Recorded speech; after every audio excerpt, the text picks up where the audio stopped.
edition of Floyd Street's Finest. He is Jeff Greer. I'm Jack Grossman. Thanks so much for tuning in. Part of the Field of 68 podcast network. Like, subscribe, do all those things I usually forget to say that you should do here on Floyd Street's Finest. YouTube, Spotify, Twitter, Apple Podcasts, however the heck you get to listen to us ramble along here on the show every week. Jeff, always enjoy having you on, my man. How you been lately? I'm great. I'm sorry for I know it's a little blurred behind us, but anyone who's watching on the streamed version, I'm sorry. I'm in a hotel room, so it's not the most luxurious backdrop for my return to the show. But doing great. Getting ready for soccer season, but definitely still locked in on college hoops. And I got to just say real quick, I know that there's going to get some eye rolls on a Louisville-centric podcast, but how about those Pitt Panthers There we getting hot at the go. right time?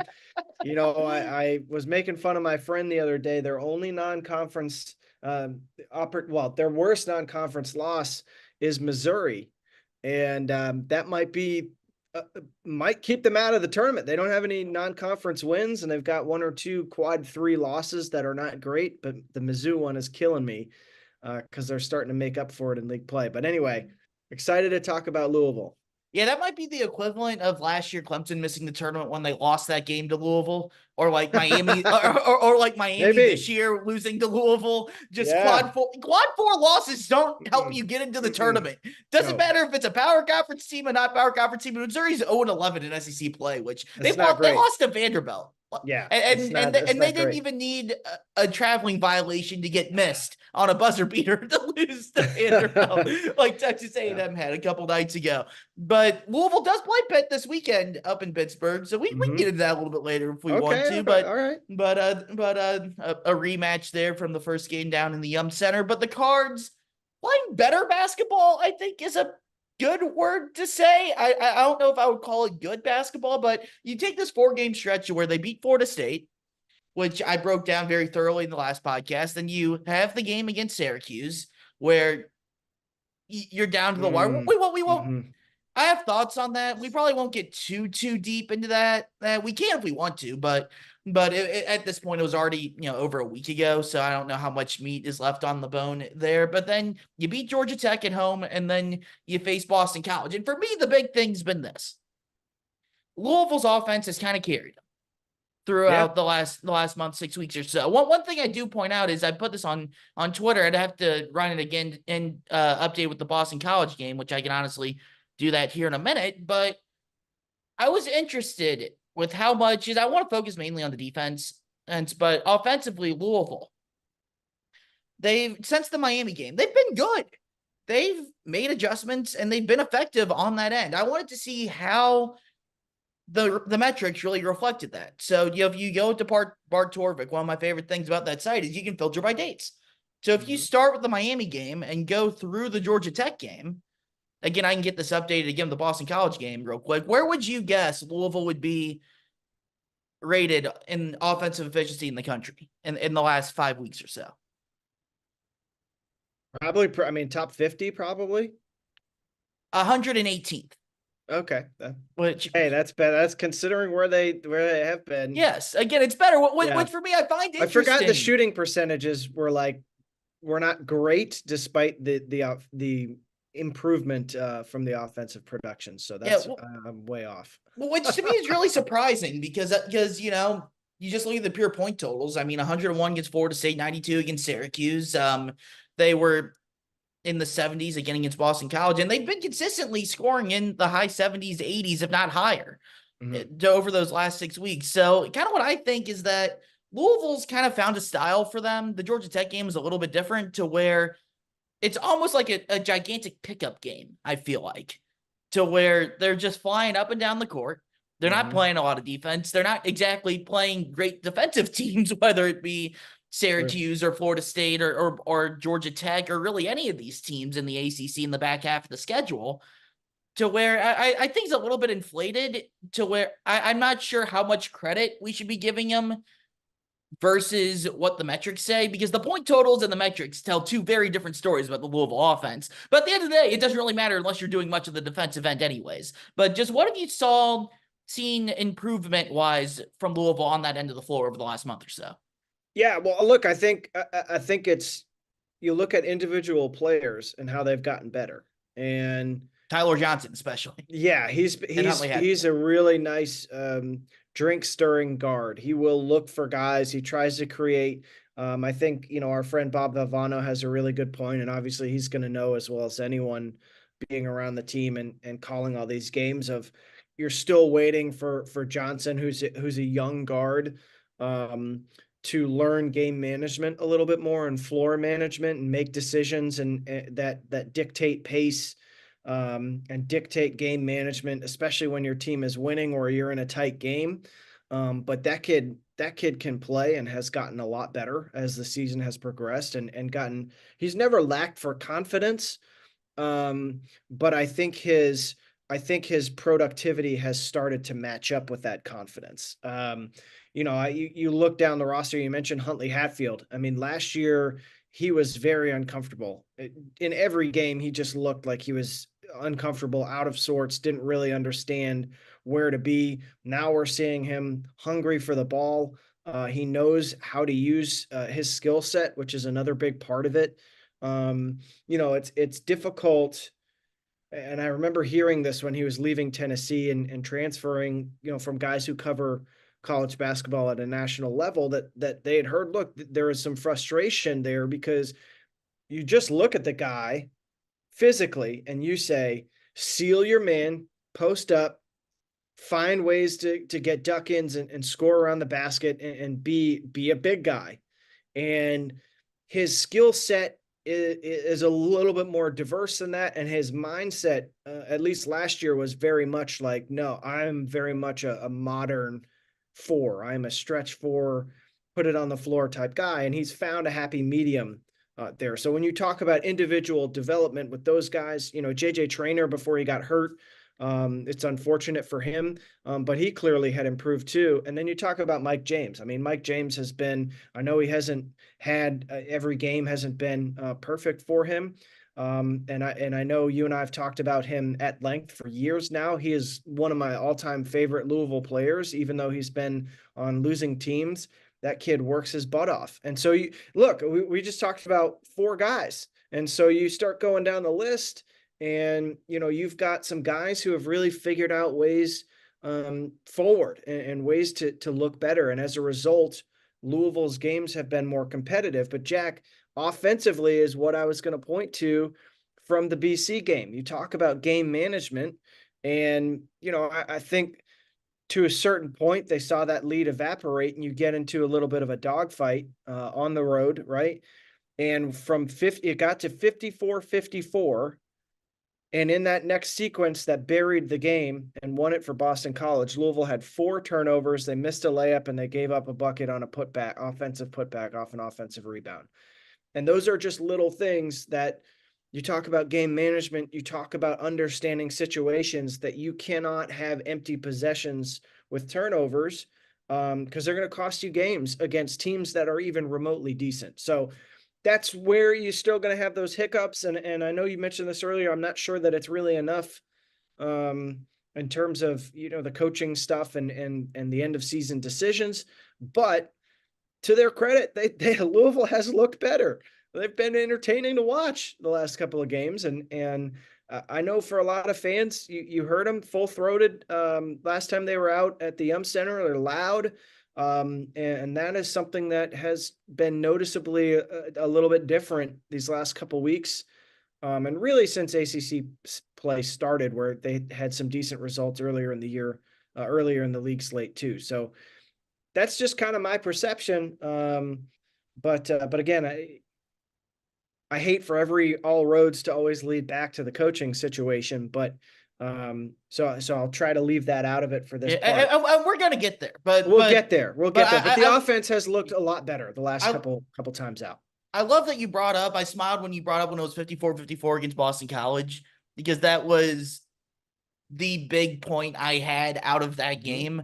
was you score 47 points in the first half. You're clicking on all cylinders. They looked great. They in looked that first, really good offensively, in that really first good in that half. first half. Yeah. But then, it's hard to expect to score, 94 points in a game. like that's just a lot to ask for to have to win a basketball game. Yep. But Louisville gives up a little spurt. They give up wide open threes on back-to-back possessions. You get to 54 all. Kenny Payne calls a timeout to try to set something up. And you get the full first timeout of the second half, media timeout. So you have 3 damn minutes to set something up.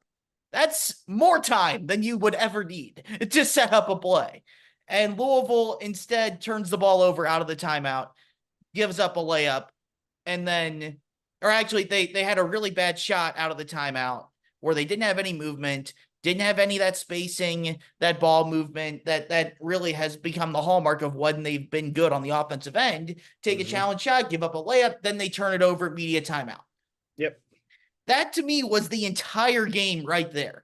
Those 3 possessions. Because at that point, Boston College was at an 8-0 run and what would end up being a 20-1 run. They end up leading by 13 and you never seriously threaten again. That's the type of thing, like they've taken steps forward and they've been a better team this year than they were a year ago. But in that spot, out of a timeout, you got to be decisive, get to something quickly, especially when Louisville plays with tempo like they like to do. And when they're at their best, they play with tempo. I get it's a half-court set, but you got to get into your action quickly, whether that be Ty-Laur attacking off the dribble, setting up a Huntley-Hatfield post-up, or looking for James or Trey White on the corners to try to create something. You got to get into that quickly. You have to have a sense of urgency. And Louisville at that moment did not have that sense of urgency. And that's really where the game went off the rails to me. And I know you brought that up too. So I just wanted to piggyback off that. And by the way, I did look it up during that Louisville from the Miami game through today, 117th in offensive efficiency for Torvik in the country. So basically the same. So better, but that's still not the level that Louisville is striving to be for. And by the way, defensively, they are 206th in that time. And you're not going to win games tough, like man. that. No, you're not. Like you beat Florida State in a shootout like that. And I really thought that was a matchup that favored Louisville for a lot of reasons that we don't need to get into again. But then you go and you play Syracuse, a team that does not play any defense unless they're playing North Carolina for whatever reason, which is really bizarre. Yeah, they're in a little bit of a tailspin too, aren't they? I mean, Carolina's lost 4 out of 5 now after I had kind of crowned them as the hottest team in college basketball, which that's how it works. They were for a while. Yeah, they were playing great ball, but they've really crashed in the last couple weeks or so, which has been stunning, really. But you go on the road to Syracuse and you score 92 points, but you give up 94. And so that was kind of to me the apex of it, to where you could tell like they really tried to drill home, like play with effort, intensity, all that stuff on the defensive end into the Georgia Tech game, to where they were better defensively. But to be honest, I thought a lot of it was that Georgia Tech was incredibly stagnant on the offensive end and really didn't try to move the ball. Miles Kelly was just trying to create everything for himself. The dude dropped 35 on you. So he was electric. But when you look at Louisville's 18-2 run in that game, they're down 60-51. I tracked kind of the key stretch in that. Mike James hits a couple free throws. Caleb Glenn, who was a beast in that game, offensive rebound and a bucket. He hits a 3 to kind of get you going. But then look at Georgia Tech's 4 or 5 possessions during Louisville's 18-2 run. They wipe out a Kelly wide open 3 with a moving screen. They travel against a double team right under the basket in the paint. George misses a wide open 3. Then George airballs a 1-and-1 after the under 4 timeout. And then after James finds Trey White on a driving kick to put Louisville up 5, Georgia Tech dribbles with no sense of urgency up the court. They walk the ball up the court, Rick a 3 without any passes. The dude literally just dribbled up the court and pulled from the top of the key. Gets their own rebound off of that 3. Misses a layup on the putback, gets the ball back again before Trey White blocks it out of bounds.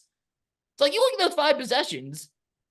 How much is Louisville doing on those possessions? That to me reeks of Georgia Tech self-inflicted wounds and really just doing some pretty dumb stuff from, airballing a free throw. How often do you see that in a I college love that. basketball I game? love the Yeah. airball free throws. I think what game was I? Oh, I was calling a U of L women's game, and they were playing. It might have been Pitt, or it was either Pitt or BC, because those are the last two games I did. But both teams airballed a free throw, and Oh that it's man. like it's enough when one team airballs a free throw, but it's always shocking when you see multiple. But Twice. That's but no, nuts. I mean, I think Georgia Tech is in an interesting spot also because they've shown some real Sparks. I mean, I yeah, was some real I was sparks. down here in Atlanta. I was at the games Yeah, they won against North Carolina and Duke, and they yeah. showed real potential there. Yeah. But And I then, do think they'll be, I think in the long term, I think Stoudemire will get agreed. them going, I and like what he's doing they'll be down a there. fun team. But with Louisville, it's even if in this context, so even if we're going to say, and I don't necessarily disagree, but even if we're going to say, look, Georgetown, or the team you're playing, Georgia Tech, some of the help that Louisville got was self-inflicted by their own opponent's ineptitude or bad decision making or But whatever. Louisville still played with a lot more energy and effort on the defensive end that game. Sure, and Louisville last year did not get those breaks. That ineptitude did not ever help them. And so, look, I still think a coaching change has to be made, but again, I still think also that you look at that game, you look at the Florida State game, think of all the times that Chris Mack and Rick Pitino had to coach against FSU with much more talented, more cohesive teams that were nationally ranked, and they lost. And I don't care what iteration of FSU we're talking about, whether it's a team that's right now like definitely on the outside looking in, but 14-8 or whatever their record 12 and is, 9. 12-9, decent enough. They've had some good wins. They have some good players on their team. They're underperforming, I think, a little bit. To get a win against them is a solid win in the ACC. Historically, traditionally, that is a solid win. And so, look, I think at some point you look at, and you mentioned Caleb Blunt. I feel bad that I did not mention him and Curtis Williams when we were talking about individual Yeah, development, he's because shooting the those, ball really confidently, yeah, Curtis those Williams two is. guys, those two guys look like they are players for the future. And so you start talking about, look, they get some breaks against Georgia Tech and they finish that thing off and they win it. They have some learning lessons that they can take away from the BC loss. They beat FSU. They've had some other games where things kind of slipped for them, and it's clear that if you are a smart team, if you are a cohesive team, and you're growing together, you'll learn from those experiences, and they'll benefit you. Even if it's not this season, they'll benefit you down the line. And all of a sudden, I'm thinking like, look, even if a coaching change is made, and maybe these guys are guys who wouldn't stay at Louisville unless they had the current coaching staff. I honestly have no insight into that whatsoever. But if I'm a coach coming in, I'm starting to say, look, you've probably got a good handful of guys who I would probably want to try to keep around. Yeah, you And definitely have pieces there. yeah, and You do. last year I just Wouldn't say that. you probably wouldn't say that too much. I mean, outside of Mike James and L. Ellis, and you say maybe there's potential there in a JJ Trainer and Yeah. those Say guys. Jalen Witherstoo's having a role for Carolina this year. Yeah, yeah. So, but now you're looking at a Louisville roster, and I'm thinking like there's probably 7 guys on this team, roughly. Someone's gonna be, oh yeah, name them. But I just mean like a half dozen guys, um, at least on this roster, who I think can be worked with. Now you need to bring in where you need to bring in to fill gaps is, again, that game management stuff is really important. And that, people, when you talk about game management, you're thinking point guards, you're thinking ball handlers. It doesn't always have to be those roles. It can be guys in a variety of different roles who can help you with leadership and experience. But I just, it's noticeable that they've gotten better, and they've gotten breaks that they previously were not getting. And that I don't know Yeah. what that says, but it says something. I mean, I I don't think know what that's else the to say. biggest difference in terms of just the pure results from last year to this year. I mean, last year, obviously, they had the 3 1-point losses at the start of the Phew. year, and that kind of just everything kind of snowballed Mm. after that. But I think this It season, feels like an eternity ago, doesn't it? yeah, it really Yeah. does. But Mm. the step that I think, if you want to say a step's been taken, has been taken, is that they can compete and win most of these games against bad teams. And we Hmm. saw that early in the year when they beat, New Mexico State and Bellarmine and Pepperdine and UMBC. And you're seeing now they're in kind of the bad 2/3 of the ACC, because outside Hmm. of Carolina, Duke, I guess Virginia, I was ready to buy in on them, and then they lose to your Pitt team Hey, at home. yeah, Other than it's a that, big really, I win mean, for Pitt. there's that's a huge win for Pitt. Yeah. Yeah. But other than that, there's just not a lot in the league this year, to where you look at the rest of the schedule, you're really not playing teams that are incredibly significantly better than some of the non-conference teams Yeah. you were playing, to where you look at and you say, okay, you can compete and win some of those games, which is kind of what they've been doing, going 2-2 to start that stretch. But at the end of the day, how much does that show where you want to be as a program long term? And is that enough to show that, hey, you should give them a third year because they're competing with 13-10 Boston College? And I mean, congratulations, or like 13-11 Georgia Tech. That's not the standard at Louisville. To where it's in the thing I've always said is, if they did this last year, people would have been Yes. ecstatic, and it would Yes. have been I don't know about ecstatic, but they would have been like, this is they would have been encouraging. content. Yeah. They would have been Yeah. They would have encouraged, been encouraged. and it would have been okay. There's Yeah. something you can build on. Hmm. But when you go forward 28 first, it just erases all of that. To Yep. do that in the second year, it doesn't help you at all. And that doesn't even mention all the off the court, drama with like Karan Davis and all that stuff, or the or the press conference stuff, or any of the other things. You're saying Gilly Woods beat Hmm. John Calipari by one, but just in terms of the on the court results, it just it's better, but it's still not good enough, is kind of where No. I'm at. To where I No. don't think, short of doing the Patrick Ewing thing of winning the Big East title to get an NCAA tournament bid, I don't know what the difference is. Like, let's say right now that they're 8-17. They're at Pittsburgh this weekend, Notre Dame at home, the Duke game on the road, they'll lose that. I mean, they have 6 games left. They've got, They, okay, they but I was just going to throw this out there, Jack. Okay. I'm just looking back at the schedule. You're probably not going to beat Pitt, and you're probably not going to beat Duke on the road, right? you're definitely not You're beating not Duke on the road. winning Yeah. Duke on the road. Pitt looks like honestly one of the 4 or 5 best teams in the league right now. So it's hard to imagine that It's a Louisville very is. bad time to get It's Pitt. a bad time to be playing Pitt. And honestly, when they played Pitt in Louisville was a good time to get them, and they never Laid an really egg. threatened. Yeah, Yeah. Well, did you but think? I'll pose this before you say everything else. Though, do you think this could be a trap game for Pitt after nah, after after beating Virginia on the road? They have Wake Forest after Louisville, and you already whipped Louisville in the Yum Center, to where you overlooked that a little bit. No, not no. at I all. think I think Pitt knows that it's in desperation mode, That's and fair. I think I they are another team where you've got some young guys who are starting to kind of click in a little bit more to match some of their older guys, and it seems like they're getting healthy at the right time. Um, I just I could it'd be hilarious if they turn around and Louisville beats them by 20. I mean, that would be funny. If I we know just one thing, if Louisville wins, they're not winning by 20. Okay, but regardless, regardless, I would just say I think Pitt's in a spot where they know that these games are at this point I wouldn't say they have to win out, but they can't lose to Louisville. They Right. can't lose those games. They've got to beat a lot of these like middle, like you mentioned, Wake Forest. Wake Forest has looked pretty good lately. You've got to beat some of those teams.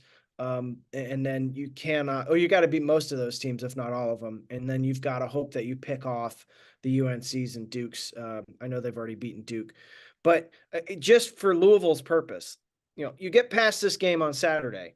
You've got Notre Dame at home, and Notre Dame is now playing like a team that can't wait for the season to end. You've got Duke, which again, you're not, it's going to be hard to win at Cameron Indoor from anyone.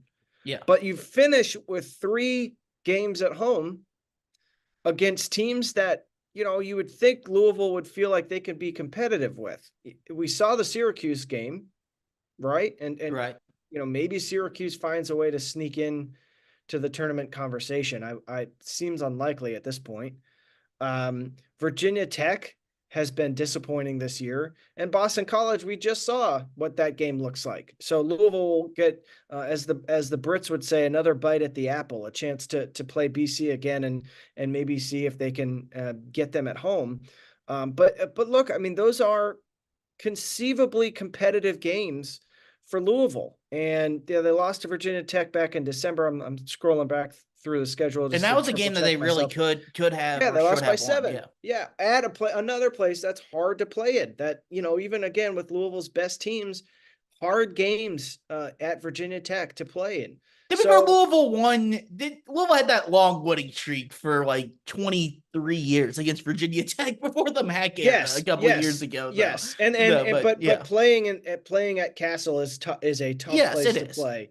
It's the fans are right on top of you. You're kind of in the middle, and well, you're not in the middle of nowhere, but you're in a far place from really anything else in Roanoke. So yeah, it's conceivable that Louisville finishes the season 12 and 19. maybe, maybe. Um, 10 and 21 before the season started, I think. I think I had him at 10 and 21. I don't even remember what I had him at, but it was probably somewhere in that range. Yeah. I'd have to There go were back folks who and were listen. talking more like 14 to 16 wins with the schedule. And when they started losing some of the non-conference games that I think people were expecting Louisville to be able to win with the roster, that's really when I think the bottom kind of fell out on any conversation of there being a third year. And now, of all times, they're in league play that's supposed to be harder, and they're starting to click a little bit and look a little bit better. And it makes for a very fascinating conversation.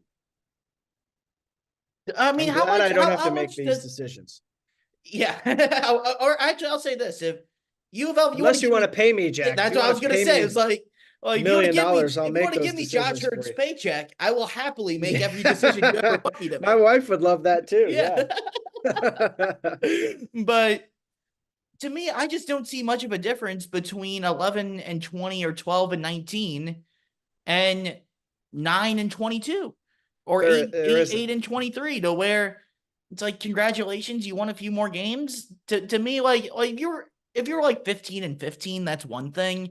And let's be honest, if they would have won the Chattanooga and Arkansas State games, which they got Different blown out in conversation. both of those games, maybe it is a little bit of a different conversation. But the fact of the matter is, you got 20 pieced in both of them. And and you lost to Kentucky Wesleyan as an exhibition game, which technically doesn't count against your record, but people remember that. Yeah. Yep. to, to where those things matter. And you're Yeah. not, unless you go in and like reel off somehow 6 in a row and win in Cameron and win at Pittsburgh, things I don't expect to happen, or win the ACC tournament, another thing I don't expect to happen. I mean, I don't see how there's a path to where you can say enough has been done to give him a third year. Yes, it's been a little bit better, but you're still sitting here. We're saying how much better it's been. You're 8 and 17 and 3 and 11 in the league. That's not what Louisville basketball is supposed to be. No, It's it's just not. not. And it's tough because you never want to just advocate, say, a guy should be fired, but it's one of those things to where it's just not good enough still at this stage, especially after 4 and 28 the year before.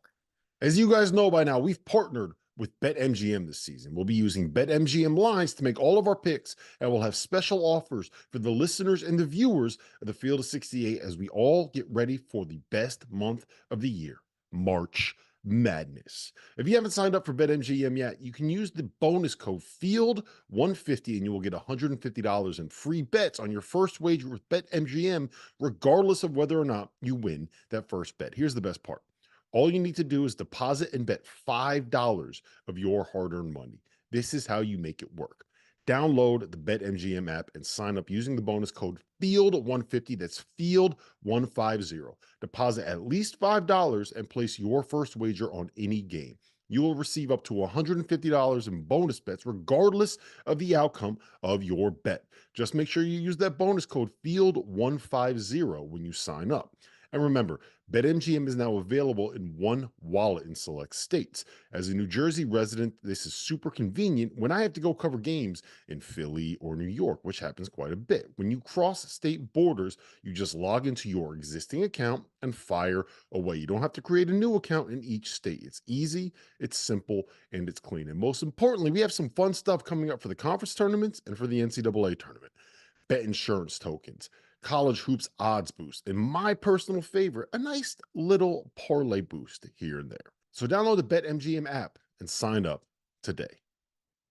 Big news, guys. I am thrilled to announce that we have partnered with Autograph, a company founded by the GOAT himself, Tom Brady. The Autograph fandom app gives you access to the best college hoops content, fan contests, and exclusive rewards like discounted tickets, all for doing the things that diehard fans like you already do, following your favorite team in the news and listening to podcasts just like this one. When Tom, and yes, I am calling him Tom, we're on a first name basis these days, co-founded Autograph, he had one mission in mind: change the fan experience for the better. It works like this. You get all of your college hoops content you want in one place. You get articles from your favorite writers, pods from your favorite hosts, contests from your favorite creators, all on the feeds and the sites that you already enjoy. But instead of having to go to all these different places, it all comes to you in one spot, the Autograph fandom app. But here's the best part. The more content that you consume, the higher you rank in the app. As you consider the level up in status on the app, you can unlock unique rewards curated exclusively for you. So download the free Autograph app in the App Store and use the referral code F68, that's F68, or tap in at the link in the description below or in the podcast app of your choosing to start earning points for doing something as normal as listening to this very podcast.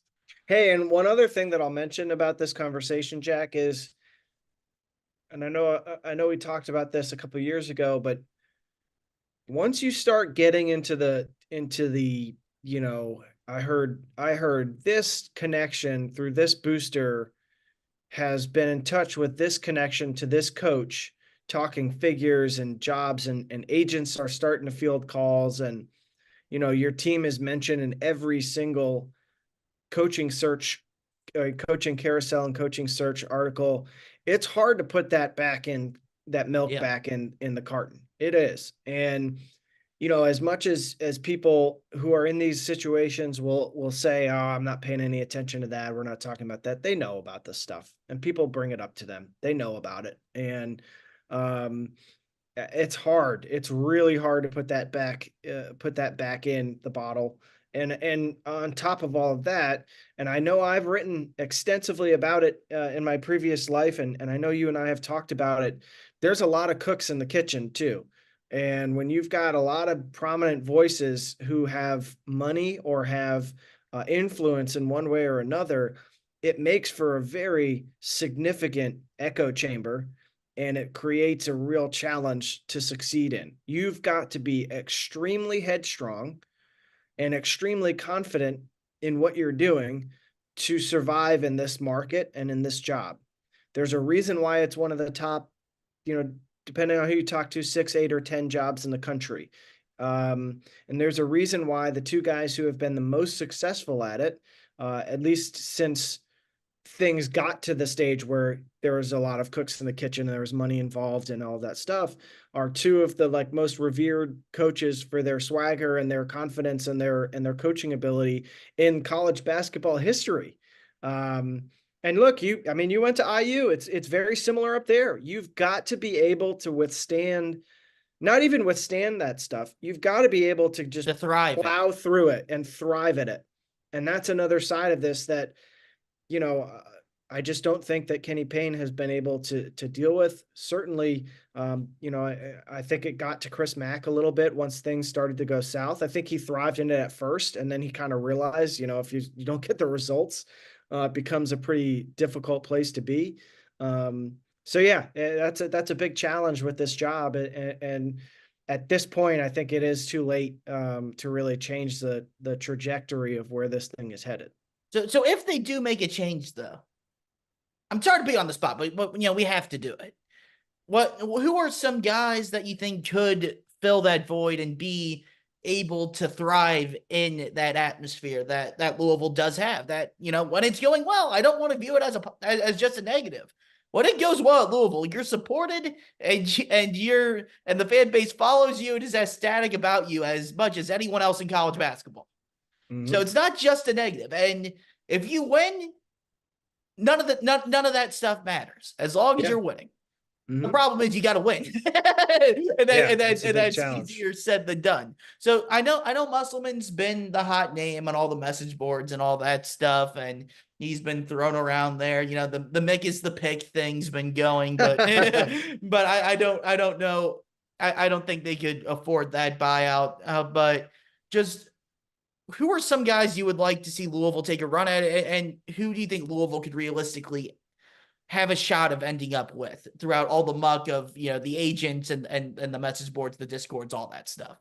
Well, I was going to say the last time we did this, we pissed off a lot of fan bases, namely Arkansas. Will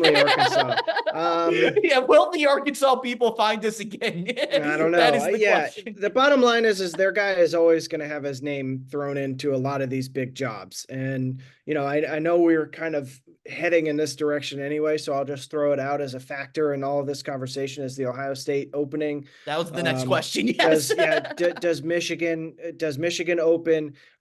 We keep hearing people keep throwing in Indiana. I love Woodson, so I don't know. We'll see how that goes. But look, I'll say this on Woodson. Like I don't just very quickly. I would be stunned. I know you have more inside info and all that stuff than I do, but I would be stunned after the fact that they hadn't made the tournament in 6 years. They make it year one. Last year, they finished second in the Big Ten, have the runner-up for Player of the Year in Trace Jackson Davis. They're a 4 seed, the round of 32. That would take a lot. I know it's been an absolute train wreck this season so far, but it would be quite the move for a program that's been traditionally a lot more patient with their coaches, with Archie Miller and Tom Crean. Than like a Louisville has been, for better or for worse, on that standpoint, to where just the outside influences and kind of reading it from that perspective, as someone who obviously went to school there and follows them very closely, I would be pretty stunned if they moved on Woodson. But that would that's I think our colleague Jeff Goodman has said, if anything were to happen there, it would be Woodson deciding that he doesn't want to coach anymore versus the school move. And because I agree with everything there, and I honestly don't think that would be a wise move unless you're confident you can literally go get the pie in the sky candidate. They would go get Dusty Mays, I think, is what they would do. Maybe, former night manager. That just makes sense. Right. So there's factors there that are always going to be weighed on by ADs and people around the ADs, boosters, and all that stuff. So the reason I mention any of those other potential places is just because they're great jobs, and there's a lot of resources in those jobs, and there's people who are willing to pay big money for good coaches to go get those jobs. And so as you're trying to jostle for position, it's like those old rebounding drills, and I know teams still do it. You put the bubble on the basket, you can't leave the paint, and you knock the crap out of each other. That's what the coaching carousel is going to be. They're going to knock the crap out of each other, and you got to find someone who's a fit. I think for Louisville, I think you could go two routes with how to fill this job. And I think both of them, from a characteristic standpoint, is where I'm going with this. I think both of these characteristics could work at Louisville. I think you either need to get a guy who is a head down X's and O's guy who is still, good in media and stuff, but really is going to prove folks, hey, the X's and O's in this team they're going to play hard. They're going to be a good, solid team. And that's where like a Dusty May comes into play is he's a guy who's He's not some big brash, personality. He's not going to blow you away with, with big statements and press conferences and stuff like that. But he's going to get good players. He's a big evaluator, and I would encourage people who are interested in learning about all these coaches. There's almost always going to be a really good profile of them in The Athletic. But my buddy CJ Moore wrote a really good profile of Dusty May last year before FAU went on that Final Four run. That really gave an insight into how he operates and how he thinks and how he's built a team. But then you get into that characteristic of, like we were talking about earlier, the headstrong. Doesn't matter. It doesn't matter what's going on around us. We're going to win. I'm going to be out there. I'm going to be confident in what I'm doing. And there's like 10 guys who I can think of who I think would fit that bill. We mentioned Musselman. I think Jerome Tang probably fits into that category. I think Mick Cronin, when things are going really well, has a swagger about him. But again, as you mentioned, that might be an expensive situation there. I really, truly don't understand how that would all work, and if it's truly as expensive as it's being made out to be. But yeah, you just keep going down that list of guys who, Nate Oates, for example. I don't think Nate Oates is going to be on the radar for Louisville because, again, the price tag is significant. But I use him as an example. He's brash. He's confident. His teams play a very specific style. They're good. They're fun to watch. Bruce Pearl is in that same category. Very specific roster building style. They play a certain style. They're fun to watch. They're good teams. And he's out there and he's confident in his guys and what they're doing. And so I think you could go in either of those directions for a characteristic profile. But I think, to get the juice back a little bit, I kind of lean towards you need to find someone who's got that big personality to come in and be the face of the program again, and really be out front. And really be someone who supercharges the program a little bit because I think the fan base needs it.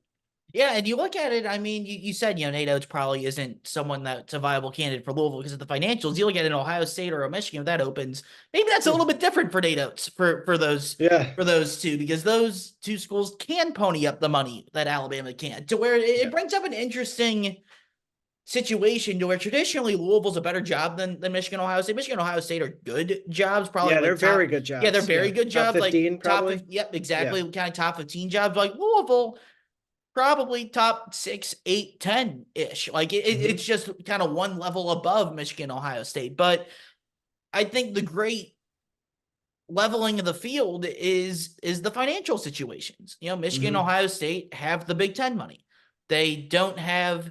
If Louisville ends up firing Kenny Payne, that's $47.9 million in buyout money you're paying in the last 8 years. That's a lot of money. And the ACC contract isn't as big as the Big Ten.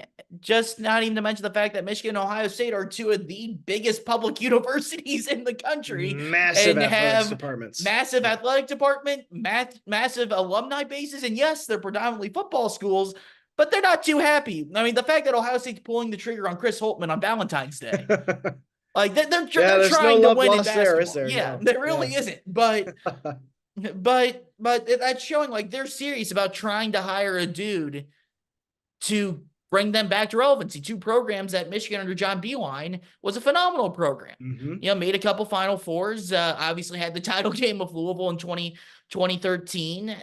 Ohio State made, the back-to-back Final Fours with Mike Conley and Greg Oden. They hadn't been as consistently up there as Michigan was under Beilein, but still a really traditionally good program to where all things equal, even though Louisville's the better job on paper, I'd probably put Louisville behind Ohio State, and if Michigan opens, Michigan in the pecking order. And that's not something we're used to seeing. When the Louisville jobs open, it's usually the biggest job on the market because it's really hard to find another job that would be as good. I do think, and you can just say this is the Indiana guy talking, but I do think Indiana would probably be the top job if it opened up, just because it's very similar traditionally tier-wise to Louisville, but they have closer to the financials that Ohio State and Michigan have, and they're obviously as committed to basketball as Louisville is on that standpoint, to where I think that might push them a little bit ahead of those two, but just pushing them again to the side, Ohio State, Michigan, I think might be ahead of Louisville at this point if both those jobs were to open.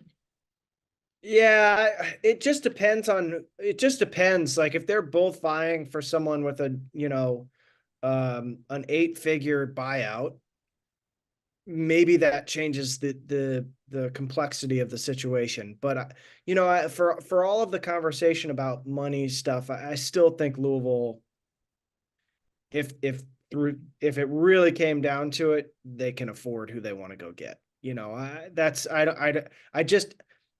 I know that they're paying a lot of money for a lot of different guys, and I still think Josh Hurd probably doesn't get enough credit for negotiating the buyout of Chris Mack's contract down to what he did, because he was owed quite a bit more. But I don't know, man. I still think Louisville has the ability to go get somebody. Now, the challenge I think that you're throwing in there also is, you're starting to lose touch with a generation of young basketball players. And that's where I think, that's probably the biggest reason why I would make a coaching change. Is you're talking about kids who are, 16 right now, who are, coming up through the ranks of college basketball. They were 4 or 5 years old when Louisville was one of the best teams in the country. They had the years with Donovan Mitchell in the immediate aftermath of that, and Terry Rozier and those guys. So maybe there's a little bit more in touch, but you're running the risk here of, really not having a team that has had a ton of success in recent years to have that name value. And, the resources are there. The conference needs to get better. The ACC really is in a tough spot right now in the last couple of years. But you've got the resources. You sure as heck got the arena. And the arena is a big selling point when it's full and all that stuff. So I do think that is a big part of this for Louisville, but you've got to go figure out a way to get to strike while the iron's hot and get back into the national picture quickly. So that's kind of why I think you want to go with someone who's got a little bit of that juice and that swagger. So yeah, it's going to be interesting, Jack, because there's all these names. I don't know if you've read Jeff Borzello's look at the Ohio State job yet, but I think it came out the day before we recorded this. But you're seeing names like McDermott from Creighton. You're seeing Miller at Xavier. Yep. Lamont Paris has been yeah, out Lamont there. Paris is going to be a hot Ohio name. native. Yeah. So there's some interesting names, and I don't know, I don't know how many of those names will overlap with what a Louisville would be looking at. I think Ohio State and Michigan probably would be looking at closer candidate pools. And maybe, there's guys like Jerome Tang that I think are exciting for Louisville fans, but I just, it's such an interesting market because it really feels like the last few years, the big fish, the Scott Drews, these really Mark huge Few names. for the longest time. Yeah. These really huge names, Tony Bennett, like it just doesn't seem like those guys are going anywhere. In which case, what's the next tier down from that? And it just isn't the same list that it used to be. There was a run, and you mentioned Archie Miller, but there was that run where it was Archie Miller, it was Chris Mack, Shaka Smart. Yeah, Shaka Smart. Chris Holtman was in that group. Sean Miller, all these young coaches. Yeah. And so you had all these young up and coming coaches who now have finalized where they're going, or have found places that they are, or have failed and gone back to a lower level of a job.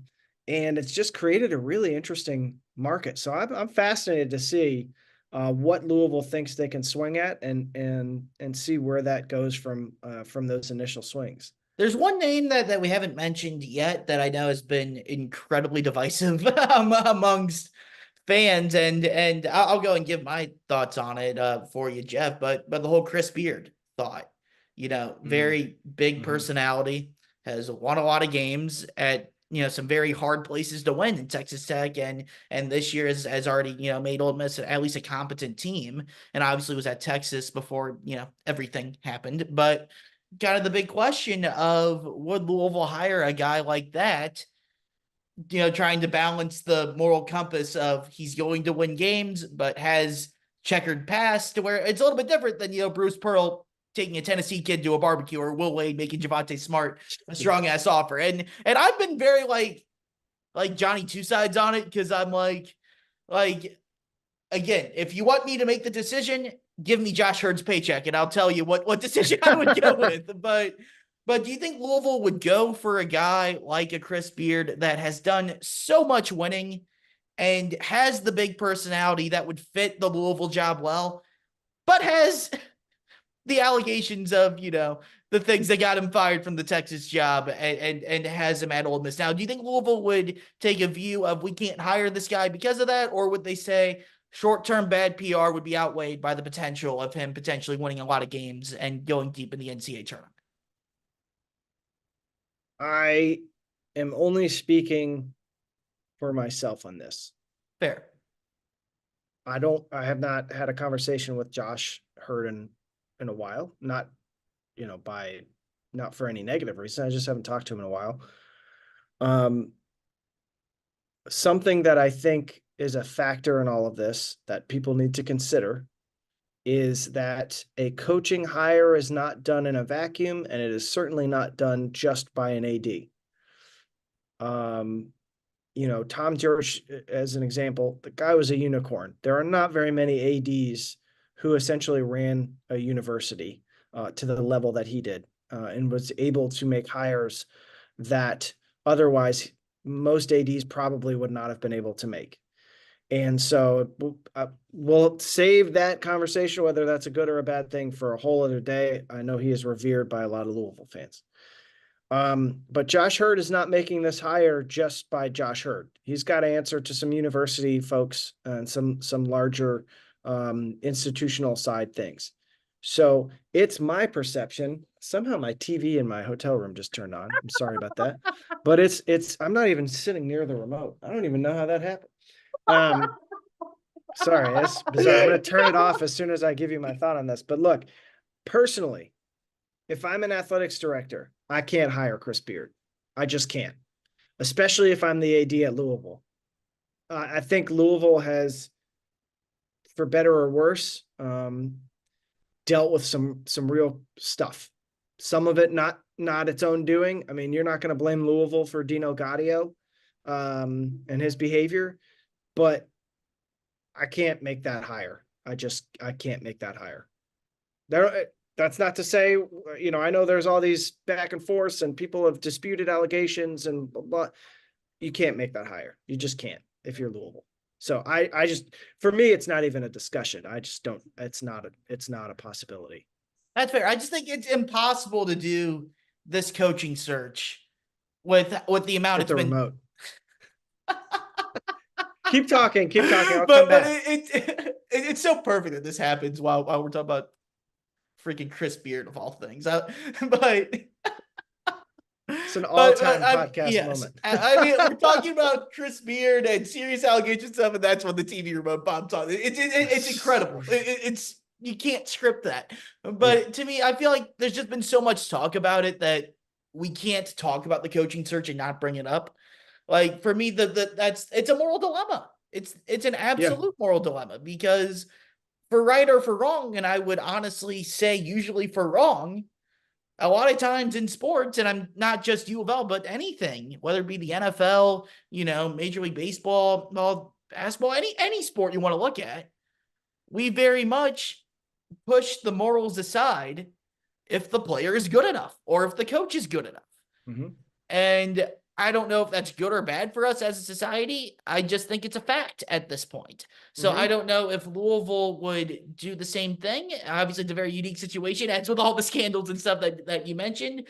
But the question to me is, would Louisville be, I think the correct word is desperate enough to do that if they feel like he's the best guy and he's the dude that they could get if they weren't able to get someone like Musselman or Tang or Dusty May, so on and so forth. I think it is just worth saying and mentioning and needing to bring up, because I think, it's whether you want it to happen or not, it's a part of this coaching search at this point. until we Well, hear. look, I don't think, yes, I agree with all that. And I don't think that the bona fides, the coaching bona fides, and there are significant coaching bona fides with Chris Beard. He is a good basketball coach. I don't think that there is enough of a separation between him and some of the other people we've talked about, who are all at different stages in their career, to say this guy, aside, if you cast aside a pretty big thing to cast aside, is a slam dunk resume compared to everyone else. It's a very similar resume to, yes. I mean, like Chris Beard's been to a national title game in an Elite Eight. Eric Musselman's been to 2 Elite Eights and a Sweet 16. Jerome Tang in 1 year's been to an Elite Eight. Nate Oates has been a #1 overall seed, been to multiple Sweet 16s. Mick Cronin's been to a Final Four, and other than this year, has had 2 decades of being a damn good head coach, of winning a lot of ball games and getting to the NCAA tournament. Dusty May, I still like. Again, I don't know if Dusty May is the right fit for Louisville. I don't know Dusty May. I've never talked to him. I've read one story about him, and I've watched FAU play quite a bit in the tournament and towards the end of last year and into this year when they were really, really good. But Dusty May, I lived in South Florida for 3 years. I lived in West Palm. I lived in Palm Beach County, where FAU is, for 3 years. What happened to the tan? I never had one to start with, my man. I was white as a hotel wall then, and I still I'm right there with you. Yeah, it's not great. I cannot tan. But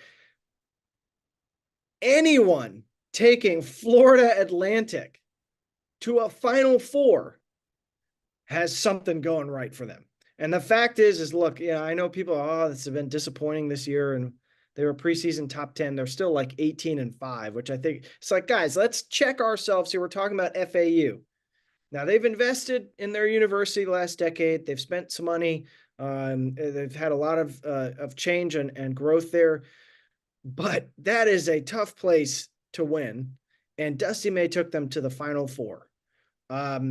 Jerome Tang is in the toughest conference, I think, during the regular season to win in. And they had a great first year. Now he's, it's been a little bit more challenging in the second year. Squarely on the bubble this year. Squarely on the bubble, but they play their butts off in that league. And so, you start to look at these younger guys, and I mean younger in their coaching careers. They're not necessarily younger by age. And you have to look at the context in which their teams are succeeding. And that just makes it a very interesting conversation. And Jack, I want to throw one more thing at you, because I'm interested for your thoughts on it. We're talking about all these guys, and a lot of them are not having great seasons. There isn't hey, this team's going to be a 1 seed like Chris Mack. It's going to be a 1 seed, and then at the end of the year, he's leaving on a high, and you're getting the hot coach. They're really, I mean, you mentioned Mick Cronin. They're what, like 13-12. They've really clicked on the last couple weeks, and they've really started to win some games. But Musselman is struggling at Arkansas. You talk about Tang is a bubble team this year with Kansas State. Dusty May's team has, again, they had preseason top 10 expectations put on them. They're still very much going to be a tournament team and probably a higher seed, but not to the level that they were last year. And so you just keep going down the list of these guys who are good candidates, who just are not having these huge years, which is why even a Sean Miller is not having a great year. He's not, they're not an NCAA tournament team this year. Which is why, McDermott at Creighton might be an intriguing guy. But yeah, you just keep going down the list, and these guys aren't having huge years. And so I think that makes for a really interesting conversation around making a hire. You're just not going to be able to roll the Final Four clips and the conference championship clips of this guy that you hire in all likelihood, unless there's a rabbit in the hat that Josh Hurd knows about that we don't. And I think that adds an interesting layer to all of this too. Yeah, a few things on that. Number one, I think you've seen that before, to where, Shaka Smart makes the Final Four in 2011, but he doesn't leave to take the Texas job until 2017. Mm-hmm. I mean, you've seen, Chris Beard goes to the national title game. The next year, he's like a 6th seed, and then he goes to the Texas job. To where I think you've seen athletic directors take a much more larger view of things when it comes to the coach, whereas as the fan and media side, it's very much, well, let's look at what you've done lately and ignore the bigger picture of a lot of things. Like Eric Musselman's been a disaster this year, but again, the previous 3 years he'd gone Sweet 16, Elite 8. Like, which year's the outlier there? This one. Mick Cronin has had 20 years where he's been in the NCAA tournament every year, has made a Final Four.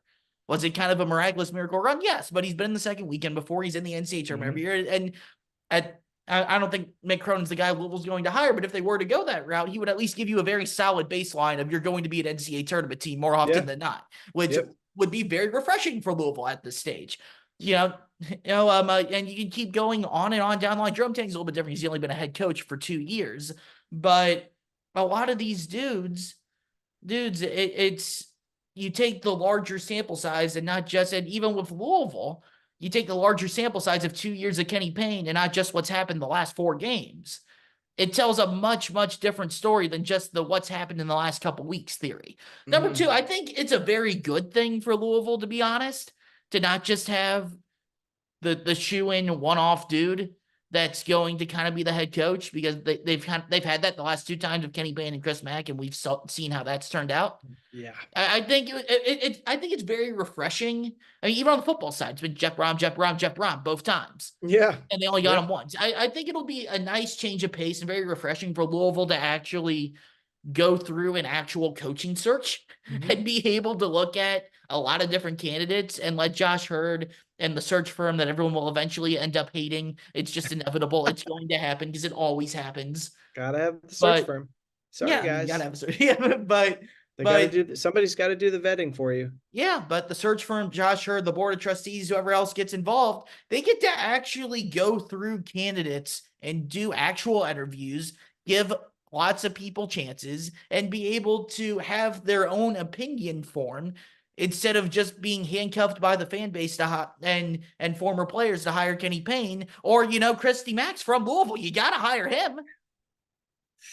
But I think it'll be a nice change of pace for Louisville to be able to actually go and get the guy that the department wants to hire. Not saying they didn't want to hire Kenny Payne or Chris Mack, but something that isn't a foregone, set in stone conclusion and just becomes a formality that we've been talking about for the last 3 months. I agree. I know this. I'm worried I'm going to ruffle some feathers here, but another guy who I think is a really good coach, and I agree with everything you're saying, is Steve Forbes at Wake Forest. I think personality-wise, I think he'd be fun at Louisville. I like watching Steve Forbes' teams. They're really fun to watch play, but at some point you gotta do more than a first four. Yeah, I agree. They're good and fun this year, but they're probably an NIT team. They had Alodis Williams, won the ACC Player of the Year. They were an NIT team. Yeah, or they first four last year. I mean, you gotta. That would be my biggest thing in Steve Forbes. I know our mutual friend Mark Ennis is very high on him also, and he passes the eye test, but he doesn't have the results. You gotta get results. Yeah, you gotta have some results. No, that's true. So I mean, it's fascinating. It's a fascinating search. I'm intrigued. I'm so happy that people still think it's fun to tell me when some booster I've never heard of has tracked down an intermediary to talk to another intermediary who's connected to Coach X. I love that stuff. So if you're listening to this, please keep doing that because it's very entertaining for me. And I enjoy it. And I have no strings attached now, except for the occasional Jack Grossman podcast appearance. I'm just along for the ride. I live in Louisville, so I'm intrigued by the coaching search, and I tell people this every year. I think they think I'm crazy. I don't get me wrong. I love the tournament. I'm obsessed with the tournament, like all of us are who would be listening to this podcast. Watch every game as much as I can, or every time slot, I guess, at this point.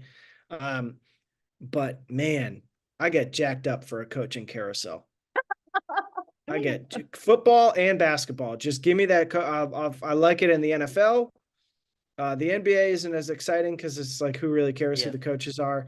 But college football, college basketball, and NFL coaching carousel, I want all the juice. I want to send me the screenshots of the message boards. Send it all to me. I'm still invested. I'm still fascinated by it. No longer getting coffee in discreet locations with agents, but that's a former life decision, or sometimes just not even remotely discreet, and somehow nobody really noticed. But next time we're getting into these stories. Because we got to hear more about yeah. Those are private Zoom conversations with Jack Grossman, not Floyd Street's finest conversations. I will say this though. Hopefully, this is the last time we got to go through this on the Louisville end, because not gonna lie, the coaching search stuff is fun, but it's February 15th. I'd much rather be talking about a team that's in the thick of an NCAA tournament race. And actually, I got into this to talk basketball. That's me. I'm kind of tired, but I mean, it doesn't help that Indiana's had so many coaching searches also. But I would like to actually talk about the team at some point. But that's all we got for today. Always appreciate the time, Jeff. Really, really enjoy it. I'm Jack Grossman. We'll be back next week here on Floyd Street.